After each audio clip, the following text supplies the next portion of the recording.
Iglesia ni Manalo na Diablo na nagsasabing iglesia daw ni Kristo. Itong si Marcoleta ay talagang din na katulad po.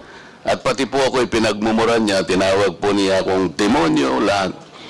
Pero hindi po ako kumikibo. Ang sinasabi ko lang, kung tayo talaga ay i-address po natin ang mga ganitong klaseng paninira na mga narratives, ay siguro po pati itong mga ganitong klaseng tao ay may patawag din natin. Ako po... Okay. Yes. Please recognize yourself. Mark Gamboa po. From? Vlogger po. Okay. Mr. Chair, I remember also the committee committed during the last hearing that I attended that we will also invite representatives from Philippine Inquirer and Philippine Star because of the issue that I raised. I raised then the issue that we are not only concerned with the fake news and the false narratives and false information being peddled in our society, but we are concerned as well with the truth that are being suppressed. Truth that might have given enlightenment and further information for our people, but they were deliberately and intentionally being suppressed for reasons that they themselves know. This is also alarming as well, Mr. Chair. So, I was promised by the committee last time that in the next hearing, representatives from these two giant broadsheets will also be invited to shed light Representative information that is, Marcoleta, according to the COMSEC, the representatives from Philippine Daily Inquirer and Philippine Star Yes, Mr. Chair. were present during the last hearing. However, accordingly, there were no members who asked questions to them. So, is there any representative from Inquirer and Philippine Star at the moment? Wala. So then maybe we can invite them next time. We did not include them anymore today because they were already present during the last hearing. Does that follow, Mr. Chair, that because nobody questioned them in the last hearing, they can simply absent themselves today? We required them to attend the last hearing. And now, we have invited other resource persons. May I inquire from the COMSEC, were they invited today? So that we will be fair. According to COMSEC, Congressman Marcoleta, the Philippine Daily Inquirer and Philippine Star were not invited. So we know the reason why they were not invited today, Madam Chair. The COMSEC has the liberty to decide on this, or the chairperson are the ones who are authorized to decide on whether to invite people or not. Kong Marcoleta, you know the process. For every hearing, we have a set of resource persons to be invited. I know that, Mr. Chair. Yun ang What I'm inaano saying natin. is, what I'm saying is there was a commitment. It is already very clear that they were not invited today. Because, to be fair with them, they were present during the last hearing and nobody asked questions. Kaya nga, hindi na sila inimbita because we are focusing on other resource persons. Kaya nga po, yun ang if gusto that kong is- itanong. If that would be the case, if you would like to really insist, then we will invite them. Or if you want, if you can wait, we will call them and have them come here to send a representative. But let's not make this an issue. This will delay the hearing. I am Comsec, not can you making please, this an issue, Mr. Chair. I please- am simply asking kung sakali pong hindi sila Hindi nga natin natanong. na-imbita, Congressman Marcoleta. I'm Yun lang sorry po, to why say. would the COMSEC decide by themselves? Sana po yung chair ang magde-decide. Yun lang naman po ang punto. The They COMSEC cannot decide on who to invite or who cannot be invited. And chair po ang may prerogative. It was a prerogative of the chairman not to invite them because they were not asked questions already.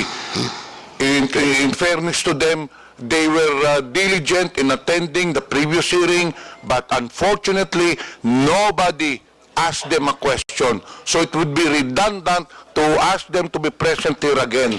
So may I now proceed, Mr. Marcoleta, to other matters.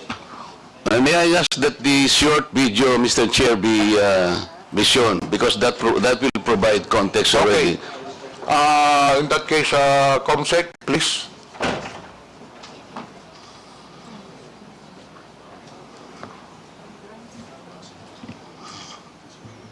ng Iglesia ni Manalo. Iglesia ni Manalo na Diablo na nagsasabing iglesia daw ni Kristo. Itong si Marcoleta ay talagang demonyo din na katulad po ni Kibuloy. Paano ko nasabi? Mamaya po papaliwanag ko sa inyo kung gaano po kademonyo yung putang inang Marcoletang ito. Itong malaking matang itong diputang ito na masasabi mo talagang diablo rin katulad ni Kibulok. Mr. Chair, yung vlogger na yan, ang pangalan niya sa social media is Epifanio Labrador. Hindi ko po siya kilala. Narinig po ninyo kung murahin niya yung aking relihiyon na kinabibilangan. At pati po ako pinagmumuran niya, tinawag po niya akong demonyo, lahat. Pero hindi po ako kumikibo. Ang sinasabi ko lang, kung tayo talaga ay i-address po natin ang mga ganitong klaseng paninira na mga narratives, ay siguro po pati itong mga ganitong klaseng tao ay may patawag din natin. Ako po, kahit na po ano pang sabihin nila, I will just stay as I am. As transparent and as accountable as I am. Because right now, what we need are people that can probably criticize us to the height of even abusing their rights. Pero ako po, walang problema sa kanila. Ay darating din po ang panahon that these people will be rendered useless. At wala nang maniniwala sa kanila until time will come na masasabi ng tao that they are stupid, useless people and they are simply liars. Tayo po ang ating role lang basta ayusin lang po natin ang ating pagsisilbi. Kahit ano pong sabihin nila sa atin. Tingnan po niyo yung pagmumura nila sa akin. Wala naman po akong hindi ko po nga kilala yan Kung murahin niya po ako parang kayo po, narinig po ninyo lahat kung anong pinagsasabi niya. But people, I think, will not believe him. Dahil hindi po ako yun, yung sinasabihan niya. Maraming salamat po, Mr. Chair. That is precisely the objective of this hearing, Representative Marcoleta. So, are you requesting that Mr. Epifanio be called to be invited for the next hearing? By all means, Mr. Chair, I will thank you for that. Comsec, please take note. The said person that has been mentioned earlier by Representative Marcoleta will be invited for the next hearing. Before we proceed, may I acknowledge the presence online of Representative Mix Villaferte, Representative Sandro Gonzales. And finally, can we now present the committee video presentation? Gusto ko lang pong masaya po ako na nakasama na po natin ngayong umaga. Ito pong mga kaibigan po natin sa DDS side, lalo na si Miss Crisette Chu. Ayan. Kamusta po? Ako po ang gusto ko lang po sabihin, bukod po sa fake news, kasi po dahil sa aming mga vloggers na rin, nagkaroon po ng culture of hatred, toxicity sa social media. So para sa akin maganda po yung pagtitipon na ito na nagkakasama-sama po lahat para po mapag-usapan po yan at makita po ng publiko naman na pwede naman magkaiba ng politika kaming mga vloggers pero at the same time ay pwedeng may respeto pa rin sa isa't isa. And also kasi po nasanay na po ang mga kababayan po natin sa kultura na porket online, kung ano-ano po yung sasabihin doon po sa mga personalidad o sa mga tao, mga masasakit na salita. Ang maganda nga po dito, nandito po tayo ngayon, nandito yung mga vloggers from different political camps. Kung meron silang gustong sabihin sa mga, for example, kay General Torre dito, pwede po nilang sabihin harapan po. Hindi po yung sa social media lang at pwede po nilang face-to-face po sabihin. Kasi po minsan po, ang nangyayari po dahil social media, sa pagka-toxic po doon na po, kumaga mas tumatapang po yung mga kababayan po natin na hindi naman kayang sabihin face-to-face. So, yun lang naman po. Thank you po, Mr. Chair. Okay, we'll now proceed with Individual statement. I am appearing before your esteemed committees upon your invitation as a resource person and to give due honor to and respect to our public institutions. Ako po si Mary Jean Kiambao Reyes or MJ Kiambao sa Facebook, co-founder ng isang humanitarian organization. I am actively involved in providing assistance to indigent pediatric patients and communities affected by natural disasters for almost 2 decades now. And as such, I'm exposed to the sufferings of many of our countrymen.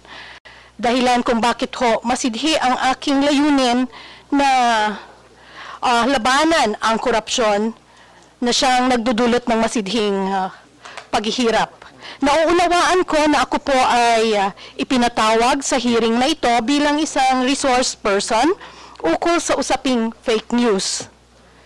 Dahil sa mga nagkalat na balita ngayon kung saan labis na nadudungisan na ang aking pangalan at nadidikit sa mga salitang fake news purveyor, pogo bloggers, China paid, narco blogger, nadudungisan ang pangalang pinakaiingatan at ko at ng aking mga magulang, kaya nais ko lamang po sanang linawin ang mga sumusunod. Bagamat walang masama sa pagiging isang blogger, I cannot really categorize myself as such. Ako po ay isang karaniwang Pilipino lamang na nagsusulong ng good governance at free speech mula pa noon, bago pa man lumaganap ang paggamit ng social media. Hindi po ako pro or anti-Marcos or Duterte or any other politician. Ako po ay pro-good governance. Sumusuporta po ako sa bawat pinuno at bawat Pilipinong nagtataguyod ng maayos at malinis na pamamahala at malayang pamamahayag at pagpuna. Hindi po ako tagabalita. I am not a journalist. I only react and opine to news and current events online. I criticize and yes, I admit sometimes I have my biases, but I do not hit below the belt or resort to ad hominem statements. Issue-based lamang po ako. Lalong hindi po ako nagsusulat o deliberately nag-share ng fake news. Bagamat hindi ko pinasok ang mundo ng pagbabalita, ako po ay isang mass comm degree holder. Isa rin akong editor-in-chief noon at dala-dala ko pa rin ang mga pinag-aralan ko at code of ethics ng mga mamamahayag. Ang bawat opinion ko at reaksyon sa social media ay base po sa aking katotohanan ayon sa aking karanasan, pinaniniwalaan at prinsipyong pinanghahawakan. Hindi po ako tumatanggap ng anumang bayad o pabor mula sa pogo, sa narco, China o sa kahit sinong politiko. I have always been against all forms of gambling and illegal drugs. Kabilin-bilinan po ng aking mga magulang, magdildil ka na ng asin. Huwag ka lang magnakaw at huwag mong ipagbibili ang iyong dangal. Nag-aral po ako ang maigi at kumayod ng gusto para maitaguyod ko ang aking pamilya at ang aking sarili sa marangal na paraan. Kaya masakit po na madikit sa mga ganong salita na yung mga fake news purveyor at narco-bloggers. Ngayon naman sa usaping China at West Philippine Sea, I do not claim expertise on this matter.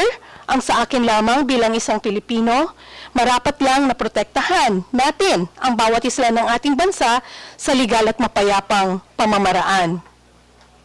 I am afraid, Your Honor, na wala po ako masyadong maiambag sa usapin ng fake news, pogo bloggers, narco bloggers, as I am not in any way involved in any of that. I also cannot claim expertise on social media and blogging. In fact, my SOCMED account is not even monetized.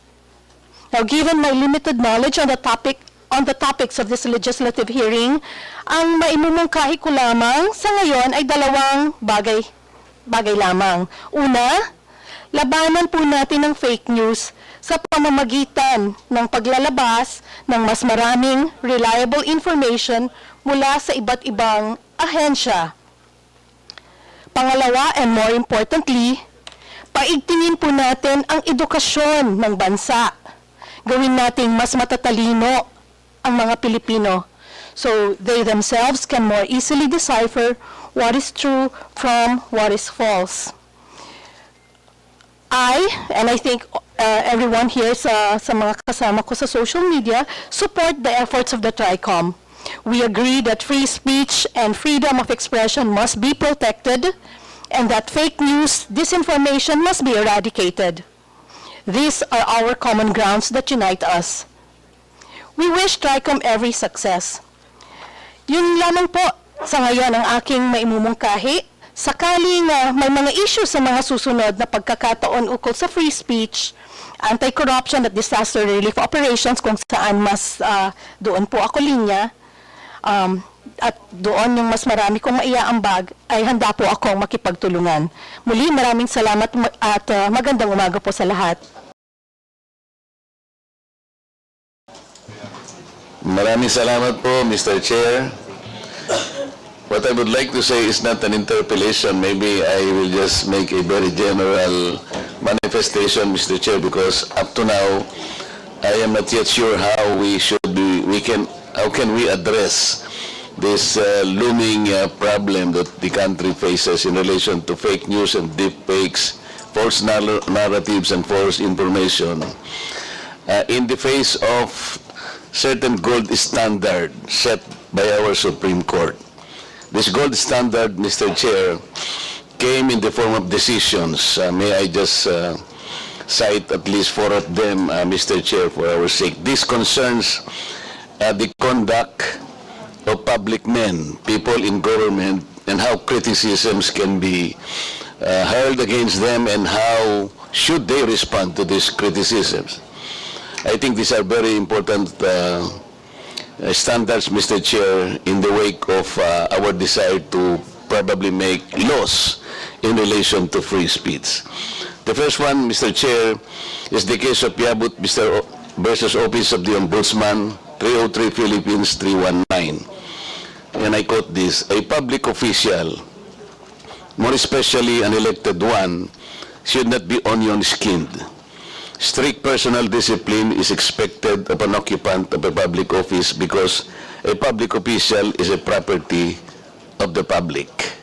He is looked upon to set the example how public officials should correctly conduct themselves, even in the face of extreme provocation. The second standard, or the second case that reiterates this standard, Mr. Chair, is United States versus Bustos, 37 Philippines 731. And I quote this: the interest of society and the maintenance of good government demand a full discussion of public affairs, complete liberty to comment on the conduct of public men is a scalpel in the case of free speech. The sharp incision of its probe relieves the abscesses of officialdom. Men in public life may suffer under a hostile and unjust accusation. The wound can be assuaged with the balm of clear conscience. A public officer must not be too-skinned with reference to comment upon his official acts. The third one, Mr. Chair, is Sasson versus CA, 325 Philippines 1053. On this point, the rule is that defamatory remarks and comments on the conduct of acts of public officers which are related to the discharge of their if the defendant proves the truth of the imputation. And the last one, Mr. Chair, is De Leon versus People 776 Philippines 701. And I quote this: while petitioners' declarations may be offensive, they are not actionable by themselves. Being sensitive has no place in this line of service, more so when allowing otherwise has the potential to create a chilling effect on the public. Mr. Chair, why am I stressing this gold standard as enunciated by some of the important decisions of the Supreme Court? Because as public men, as public servants, I have cited an example earlier when one blogger attacked me indiscriminately, called me demonyo and all this. My defense to that, Mr. Chair, is not probably to ask him in public to explain or even ask for an apology or he be restrained by this committee. But I will just stand upright, as upright as I can and clean as I am, because people would judge me for what I am and for what this person could do against me. Yun lang po ang nakikita kong parang armas natin. Kapag nakikita nila tayo as transparent as we can to these people, people can easily distinguish na wala yan, sinungaling yan. Like, yun lang ang gusto kong maging karanasan ng tao, kahit na siguro hindi ko na siya i-demanda o pagalitan o gumawa ng action against him. It is enough that people would not listen to him anymore. That he will be rendered useless and people would just judge him as, you know, as a liar, somebody who peddles something that cannot be accepted by people.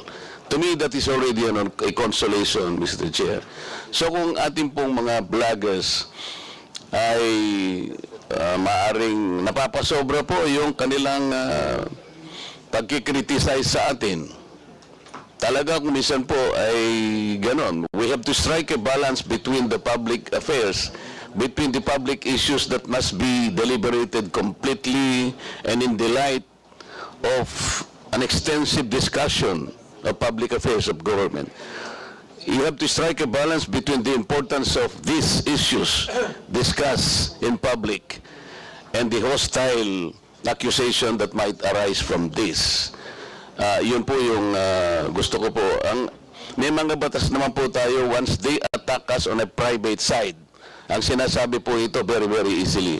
That could constitute libel pagka-personal na po. Kaya po nung tinawag niya po akong demonyo, okay, yun na po yung personal na po yun. It's up to me to act kung gagamitin ko pa po yun. Pero sa akin po ay parang ano na lang yun. Katulad po nung nakaraan na pagdinig po, hindi ko makalimutan, isang abogado pa naman yun na nagbablog po na sinabi niya na huwag kayong maniwala sa pakulo at panliling lang ni Marcoleta. You were here, Mr. Chair and members, nung tanungin ko po siya, ano po ba po yung basihan ninyo na ako po'y nandun lang. Wala po siyang maisagot ng kahit ano. He is a lawyer and he was allegedly teaching in a very reputable law school. So yun po, Mr. Chair, pwede ko po siyang demanda ng, pwede ko po siyang padisbar, no?